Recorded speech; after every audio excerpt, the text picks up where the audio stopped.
سبيل الدموع سبيل مريح تنهدى يا صاحي كي تستريح بسم الله الرحمن الرحيم. قال المصنف الإمام الحبيب العلامة أحمد بن زين بن علوي الحبشي رحمه الله ونفعنا بعلومه. وعن الحسن رحمه الله قال: الذكر ذكران، ذكر الله بين نفسك وبين الله وما أحسنه وأعظم أجره، وأفضل من ذلك ذكر الله عندما حرم الله تعالى. وقد قال الله تعالى: ولذكر الله أكبر. قال ابن عباس رضي الله عنهما: له وجهان، أحدهما أن ذكر الله لكم أكبر من ذكركم إياه، والوجه الثاني أكبر من كل عبادة سواه. قال الله تعالى: فاذكروني أذكركم. وقال سبحانه وتعالى: اذكروا الله ذكرا كثيرا. وقال تعالى: فاذكروا الله كذكركم آباءكم أو أشد ذكرا. وقال جل وعلا: فإذا قضيتم الصلاة فاذكروا الله قياما وقعودا وعلى جنوبكم. وقال عز من قائل: واذكر ربك في نفسك تضرعا وخيفة ودون الجهر من القول بالغدو والآصال ولا تكن من الغافلين. فبين الله سبحانه أن الغفلة ضد الذكر، فالذكر عدم النسيان لله، وعدم الغفلة أنه إنما حرم الله وإنما فرض الله وعلى كل حال. فهذا هو الذكر القلبي وهو الذكر الحقيقي. ولكن ورد في ذكر اللسان فضائل وفوائد عظيمة جسيمة إلى آخر.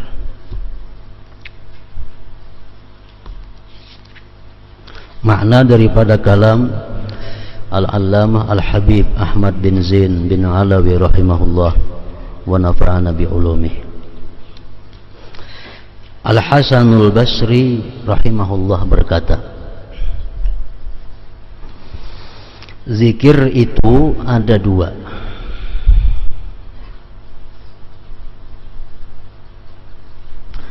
Zikrullah yang kamu lakukan sendiri, zikrullah yang kamu lakukan sendiri.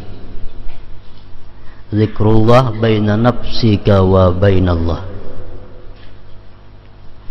Wa ma ahsanahu wa azama ajrah. Alangkah bagusnya dan alangkah besarnya pahalanya orang yang berzikir antara dia dan Allah. Dan yang lebih afdal daripada itu, wa afdalu min dzalik, lebih afdal daripada berzikir sendiri, lebih afdal daripada itu zikir dan zikrullah yang kamu lakukan ketika engkau berhadapan dengan hal-hal yang diharamkan Allah Subhanahu wa ta'ala. Ini lebih besar pahalanya, lebih besar faidahnya. Jadi kalau kita misal berjamaah, kita saurangan di dalam kamar, kita berzikir la ilaha illallah, la ilaha illallah, la ilaha illallah, itu sudah sangat besar pahalanya. Lebih-lebih besar lagi apabila kita mampu berzikir kepada Allah sewaktu kita dihadapkan pada perbuatan-perbuatan maksiat, pada hal-hal yang diharamkan oleh Allah.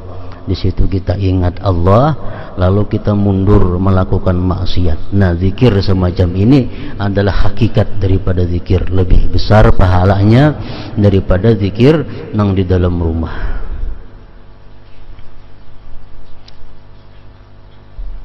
Banyak diceritakan di dalam hadis-hadis Rasulullah sallallahu alaihi wasallam tentang keutamaan orang-orang yang begitu dihadapkan kepada maksiat, dia ingat Allah lalu dia mundur daripada maksiat.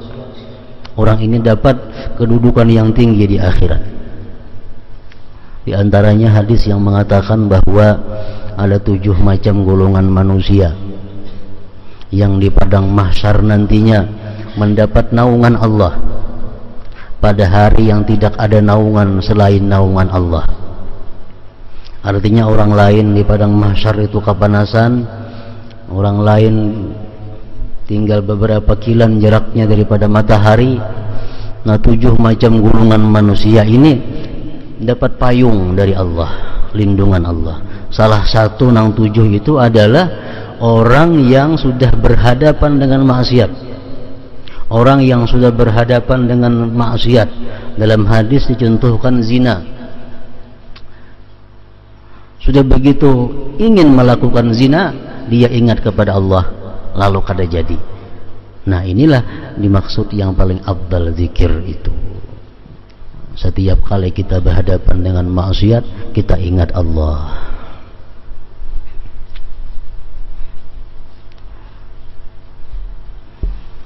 Dalam Al-Quran firman Allah subhanahu wa ta'ala menyatakan, innal ladzina taqaw idza massahum taifum minasyaitan tadzakkaru fa idza hum mubsirun. Sesungguhnya orang-orang yang takwa, apabila datang kepada mereka itu ajakan dari syaitan, orang-orang yang takwa datang godaan daripada syaitan, tazakkaru, mereka ingat kepada Allah. Mereka ingat kepada Allah. Karena syaitan itu sebagaimana disebutkan minggu dahulu, apabila kita berzikir, syaitan lari. Bila kita berzikir, syaitan lari. Syaitan berjauh daripada kita. Nah, orang-orang yang takwa dijelaskan oleh Allah, bila mana digoda oleh syaitan, mereka ingat kepada Allah. Faidha hum mubsirun, maka pada ketika itu mereka bisa melihat kembali jalan yang benar. Mereka bisa melihat kembali jalan yang diridai Allah subhanahu wa ta'ala. Nah, jadi ini ayat Quran mengungkapkan tentang pertama keistimewaan zikrullah, orang yang berzikir kepada Allah. Di waktu kita menghadapi hal-hal yang haram, dituntut kita berzikir agar kita diberi kemampuan menjauhi yang haram. Di waktu kita berhadapan dengan hal-hal yang syubhat, hal-hal yang kita belum tahu apakah ini halal atau kada, kita ingat kepada Allah, kita terpelihara daripada hal-hal yang haram. Akan diberitahukan kepada kita yang halal dan yang haram. Ya, padahal dahulunya adalah samar. Ada perbuatan atau pekerjaan, bolehkah ini, kadakah, bolehkah, kadakah. Bahwa beringat lawan Allah, bahwa berzikir, Allah akan memberi kita jalan bahwa ini boleh atau kada. Kalau itu boleh, Allah berikan kita ilmu bahwa itu boleh. Kalau itu kada boleh, Allah berikan kita ilmu itu kada boleh. Nah, sama halnya menghadapi yang syubhat, menghadapi hal yang belum jelas halal haramnya, kita berzikir kepada Allah, kita diberitahu oleh Allah bahwa ini haram atau ini halal. Faidahum mubsirun, maka ketika itu mereka bisa melihat yang mana yang benar, yang mana yang salah.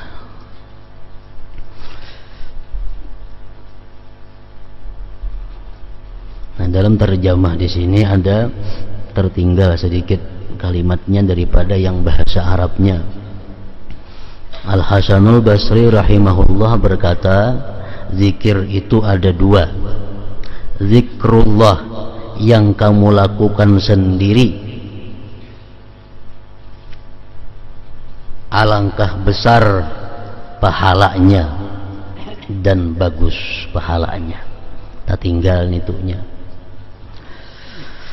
Zikrullah yang kamu lakukan sendiri, alangkah besar dan bagus pahalanya.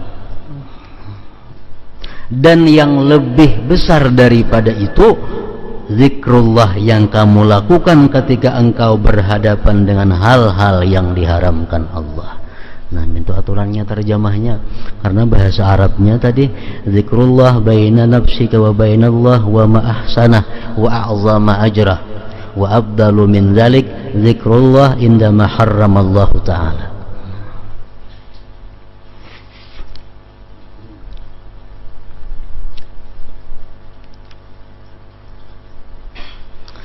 Ingat kepada Allah, zikrullah bukan hanya zikrullah itu kita menyebut atau mengingat la ilaha illallah, bukan hanya terbatas itu. Kita mengingat sesuatu yang disuruh Allah mengingatnya termasuk zikrullah.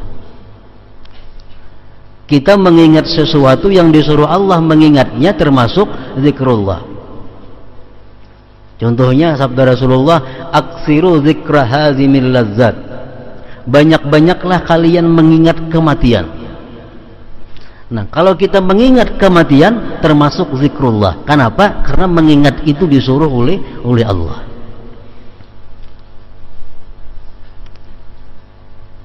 Jadi mengingat Allah bukan hanya Allah tahu, bukan hanya itu.